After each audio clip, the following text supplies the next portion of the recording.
The U.S. and China are locked in a trade battle that is being watched and felt around the world, certainly worried about. Yesterday, the Trump administration officially named China a currency manipulator once again. Beijing denies that. It announced it is suspending all imports of U.S. agricultural products. The moves created uncertainty that sent global stock markets plunging yesterday. But overnight intervention in China to stabilize the currency has seen the markets settle today. The Dow Jones Industrial Average regained some of yesterday's losses, gaining more than 1%. The Toronto Stock Exchange took longer to respond because it was closed for yesterday's civic holiday. Financial and energy stocks lost ground today, sending the overall index down 0.75%. To get some analysis on what all of this means for Canadians and the Canadian markets, I'm joined by Carl Shimada. He is the Chief Market Strategist with Cambridge Global Payments, and Carl joins me once again from Toronto. Thank you, Carl, for joining us once again tonight. Great seeing you again. All right, let's start with what we are hearing today. U.S. President Donald Trump indicating on Twitter that he is ready for the long haul in this dispute. What do you make of that? Right. I think both sides are really digging in for a prolonged conflict here. If you look at China allowing the currency to fall, that is a sign that they essentially don't think that there's a quick solution to this. They allowed it to fall, Carl. Did they manipulate it? No. So that's actually the irony of this whole thing. Is yesterday, Mr. Trump and the Treasury Department designated China a currency manipulator. And the reason that they did this was because China was not manipulating its currency. Okay, you're going to have to run that by me again.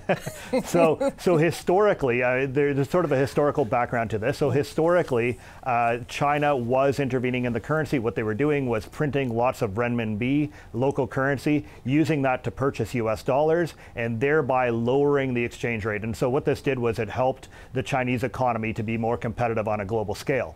But 5 years ago, they stopped doing this. They started to rebalance. And while they were doing that, they started to actually work on the other side of the market. What they were doing was buying renminbi and actually holding it up in value. Yesterday, well, really Sunday night, they decided in response to Trump's tariff threats that they would let it go. And so what happened was the renminbi fell a couple of cents, which is normal when a country is facing tariff threat. And of course, the Trump administration freaked out and global markets freaked out even more. Yeah. To what end would the Chinese make this move? Well, I think what they were doing here is firstly helping to offset the impact of the tariffs. In other words, a tariff that makes Chinese imports more expensive by 10% can be partially offset by lowering the exchange rate by a couple of percent. So that's helpful in and of itself. Mm-hmm. But I think at the same time, they were also engaging in that sort of tit-for-tat negotiating strategy that we've seen throughout this trade war. In a very real way, what they were doing is poking Trump in the eye after Trump poked them. And so that is something that we expect to continue here. What is this competition about? What is the end game? That's a very difficult question. I mean, you'd have to know the mind of Trump at this point to really understand what it is, but this certainly looks a lot like an economic Cold War. It looks a lot like the conflict between the United States and Japan in the 80s. And really, it's for economic dominance. It's for the status of a superpower.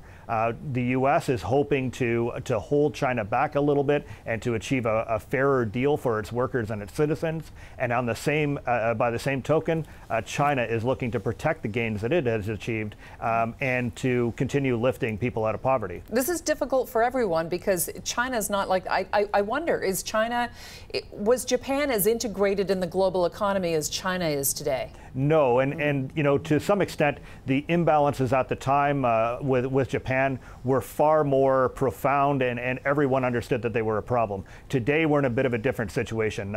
10 years ago, it was a very easy thing to say that China is manipulating its currency and doing very, very unfair things in terms of trade and intellectual property theft and all of that.